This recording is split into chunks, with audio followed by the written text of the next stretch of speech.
সংবাদ মাধ্যম বলতে পারে না। কি করে বলবে? সাংবাদিকরা যারা কাজ করে সংবাদ মাধ্যমে আর সংবাদ মাধ্যমের মালিকের মধ্যে তফাৎ আছে। মালিকরা বিভিন্ন বিজনেস করে, তাদের কখনো ইনকাম ট্যাক্স দেখিয়ে ভয় দেখানো হয়, তাদের কখনো সিবিআই দেখিয়ে ভয় দেখানো হয়, ইডি দেখিয়ে ভয় দেখানো হয়। আর বিজেপি পার্টি অফিস থেকে সকালবেলায় তারা লিখে পাঠিয়ে দেয় আজকে সারাদিন এই খবরটা চলবে আর এই খবরটা চলবে না। ইলেকশন আসলেই মনে পড়ে তৃণমূলের কাকে কাকে চার্জশিট দিতে হবে। ইলেকশন আসলেই মনে পড়ে তৃণমূলের কাকে কাকে চোর বলা হবে।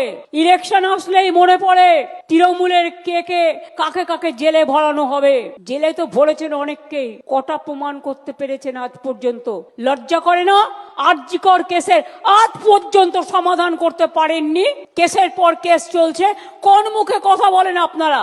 আর বাংলা মনে রাখবেন, একদিকে বিহার, একদিকে ঝাড়খণ্ড, একদিকে উড়িষ্যা, একদিকে আসাম, অন্যদিকে ত্রিপুরা, অন্যদিকে নর্থ ইস্টার্ন, অন্যদিকে ওপার বাংলা।